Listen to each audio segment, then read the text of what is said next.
Grace मुरली कृष्ण प्रभु जो ऐसे विशेष हस्ती हैं जिनको परम पूज्य गुरुदेव ने 13 साल की उम्र में हरिनाम दीक्षा प्रदान करी थी और जिनके माँ बाप ने कीर्तन के साथ उनको ब्रह्मचर्य आश्रम छोड़ा था। नमो विष्णुपदाय कृष्ण पृष्ठाय भूतले श्रीमते गोपाल कृष्ण गोस्वामी नित्य नामिने प्रभुपादस्य साहित्यम यह प्रकाश अवतीरी च प्रचारम कृतवान् साधु भगवत्पादाय ते नमः। तो मेरे पर बहुत सारे भक्तों की, मेरे माता पिता की और विशेषकर गुरु महाराज की बचपन से बहुत कृपा रही थी, बहुत ज़्यादा। और जब ये देहरादून पे महाराज का समाचार आया था तो भक्तों ने बोला कि देहरादून चलते हैं। तो मैंने कहा नहीं, मैं और समहाउ पता नहीं मुझे उससे एक दिन पहले बहुत इंट्यूशन हो रहा था कि ऐसे कहना नहीं चाहिए कि शायद अब ये महाराज का अंतिम दर्शन होगा देहरादून के अंदर। तो हृदय से तो मैं उस समय किसी को नहीं बोल पाया, लेकिन मेरे मन में था कि मैं उधर नहीं इस दृश्य को देख पाऊंगा। तो एनी हाउ इन एसेंस महाराज के जब इतने दिन से अभी कंटिन्यूअस श्रवण भी कर रहे और मेडिटेशन भी कर रहे, तो जब महाराज के विल के बाद में मेरे मन में एक आया, Srila Prabhupada gave us ISKCON, Guru Maharaj showed us how to live and serve in ISKCON, है ना, कि किस प्रकार ISKCON संस्था में रहना और करना है। और समहाउ मैं अपने किसी मित्र से, गुरु भाई से बात कर रहा था कि गुरु महाराज का जो मूड मैंने एक रिफ्लेक्ट किया, देखा, और ख़ासकर लास्ट के 4-5 सालों के अंदर कि जब I had to deal as a ISKCON manager, ISKCON authority, तो महाराज के मूड को बार बार देखा। If you are serving Srila Prabhupada, how can I serve you. अगर आप प्रभुपाद जी की सेवा कर रहे हो तो महाराज का भाव था, मैं कैसे आपकी सेवा कर सकता हूँ। और तो मेरे को बहुत सौभाग्य था, पिछले 28 सालों से बिल्कुल एक, मैं आज भी अपने आप को, जिस छोटा बच्चा था उस समय महाराज हमेशा बुला के माला दिया करते थे और पूछते थे। और मैं जो छोटा था तो बुक डिस्ट्रीब्यूशन करता था, तो हर मैराथन के पहले वरिष्ठ भक्त सब जानते हैं, महाराज आते थे पंजाबी बाग में और लेक्चर दिया करते थे और बुक डिस्ट्रीब्यूशन को सबको इंस्पायर करते थे। उसमें पूरे मंदिर का स्कोर होता था 2000 गीता, 2500 गीता। और मैंने 96 के अंदर फर्स्ट टाइम 50 गीता मैंने और मेरी बहन ने घर घर जाके बांटी। तो महाराज को भक्त लोग सब लेके गए, स्पेशली इस ब्रज नंदन प्रभु और एक भक्त थे वराह रूपी प्रभु, और बताया ऐसे महाराज को। महाराज एकदम बहुत खुश हुए और महाराज को इतना याद रहा, अगले मैराथन से पहले अगले 3-4 सालों तक हमेशा महाराज बुलाते थे, ये बच्चा किताब बांटता है, आप बताओ सबको कैसे आप जो है किताबें बांटते हो। अभी मैं तो इतना छोटा था, लेकिन फिर भी महाराज जो है हमेशा माइक देते थे और मैं हमेशा हकला जाता था। तो अब मेरे को 1-2 साल बाद समझ आ गया कि अभी इस बार ही महाराज आ रहे हैं, फिर बुलवाएंगे, प्रिपेयर होके जाता हूँ।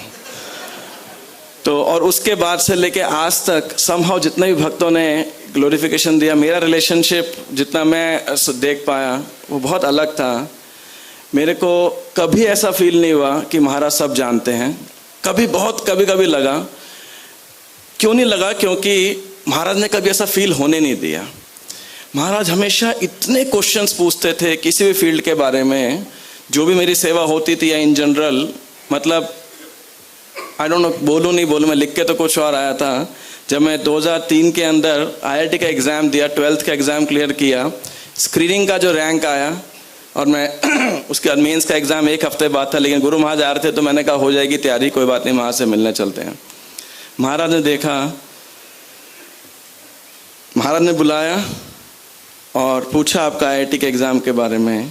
15 मिनट तक महाराज ने मेरे से पूरा IIT की प्रिपरेशन क्या होती है, स्क्रीनिंग क्या होता है, उस समय JEE मेंस एडवांस नहीं होता था, कैसे रैंक्स होती हैं, कौन कौन से कॉलेजेस हैं, मेंस में कैसे होता है, उसके बाद कौन सा कॉलेज मिलेगा, और इतना डिटेल पूछा। नाउ इट्स 21 ईयर्स, लेकिन वो पंजाबी बाग का छोटा room office still totally etched.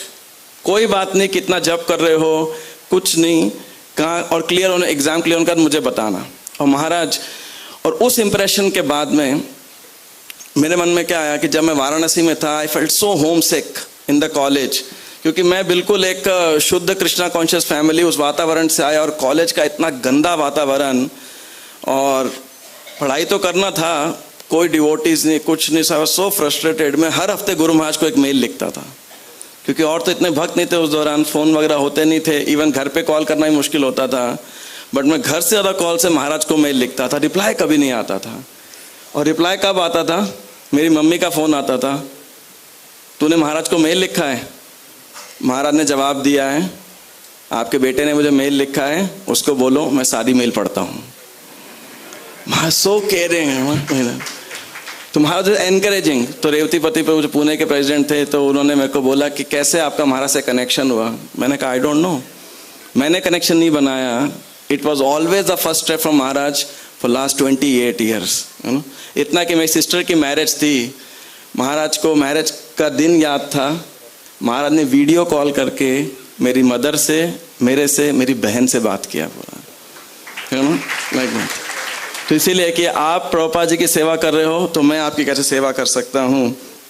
और मेरे को कई गुरु भाई वरिष्ठ भक्त कहते हैं कि आप महाराज को बहुत प्रिय हो। तो मैं ह्यूमिलिटी के कारण कहीं बोलता नहीं था, लेकिन आज मैं बहुत गर्व के साथ बोलूँगा। मैं तो, मेरी कोई योग्यता नहीं थी, लेकिन समहाउ महाराज ने हमेशा अपना बना के रखा टिल एंड। और कैसे प्रिय की बात अगर बोला जाए, हर जगह महाराज मुझे प्रमोट करते थे, हर जगह प्रैक्टिकली। जिस भी मंदिर गया मैं लगभग पूरे भारतवर्ष के अंदर सभी यूथ प्रीचर्स के साथ सब जगह मेरा रिलेशनशिप और फ्रेंडशिप है भगवान की कृपा से। और सब जगह गुरु महाराज ने प्रमोट किए, whether it's Gujarat, it's Maharashtra, Pune etcetera, कहीं पर भी, है ना।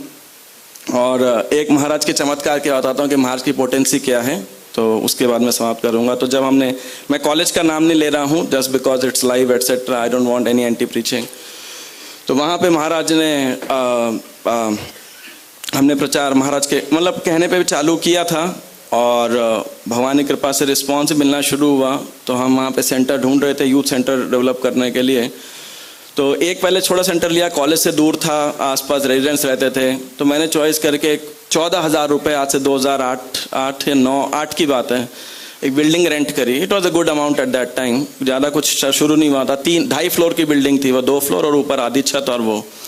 और समहाउ थोड़े दिनों बाद 2009 के अंदर कुंभ मेला था, तो हमने महाराज से हरिद्वार के अंदर महाराज से रिक्वेस्ट किया कि महाराज आप ऑन द वे आते जाइए। तो महाराज ने पूछा कितने लोग रहते हैं यहाँ पे? 3 फ्लोर 3 लोग। मैंने कहा 3 स्टूडेंट्स रहते हैं अभी। Such a huge building. मैंने कहा Maharaj you give blessings, very soon we need more space to start preaching and so forth. Maharaj ने शायद 1 मिनट भी उस बिल्डिंग में नहीं बिताया होगा, थोड़ा सा अंदर गए एंड बोले आई हैव टू गो। उसके बाद कुछ दिन बाद हिज ऑनर प्रबोधन सच महाराज को मैंने बोला महाराज आप प्रथम सन्यासी हैं जो यहाँ पे आए हैं लेक्चर वगैरह देने के लिए। फिर मैंने बोला महाराज, गुरु महाराज आए थे यहाँ कुछ सेकंड के लिए और पैर रख के गए। बोले बस सारा काम हो गया।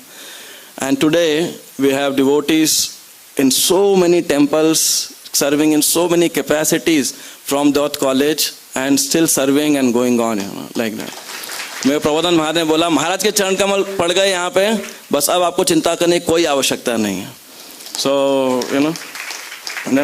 और बस एक लास्ट में अंतिम बिल्कुल लास्ट के जो पंचशील में जब डीटेल्स का इनॉग्रेशन था, तो महाराज लेक्चर देने बैठे, हिज गेस्ट श्रीदाम प्रभु ने गुरु महाराज को ग्लोरीफाई किया। तो महाराज बहुत एम्बेरेस्ड फील कर रहे थे। फिर महाराज प्रभुपाद जी के बारे में बोलने लगे और बिल्कुल ओपनली रोने लगे महाराज। फिर महाराज ने बड़ा कंट्रोल किया अपने आप को, दोबारा बोलने लगे, फिर रोने लगे, फिर कंट्रोल किया, फिर बोले finally somebody else should speak. थोड़ी देर बाद फिर कंट्रोल किया, महाराज ने बोला नाउ आई विल स्पीक। तीसरी बार रोने लगे, फाइनली महाराज चले गए वहाँ से। महाराज इतने इंटीग्रिटी वाले डिवोटी थे। महाराज ने फिर बाद में रूम में सबको बुलाया और मुझे पता था मैं कभी महाराज से मुझे कभी डांट नहीं पड़ी, और जो भी मेरे पता नहीं कैसे था कि महाराज से अप्रूवल मिला। हमेशा जो भी चीज़ें प्रेजेंट करता था तो गुरु महाराज ने रूम में बुलाया और बोला I feel very embarrassed, I feel very sad when I think of Shila Prabhupada struggles. जब मैं प्रभुपाद जी संघर्ष को सुनता मुझे बहुत दुख होता है। आज हमारे पास इतने मंदिर हैं, इतने भक्त हैं, इतनी सुविधाएं हैं, प्रभुपाद के पास कुछ भी नहीं था। हम लोग तो कुछ भी नहीं कर रहे।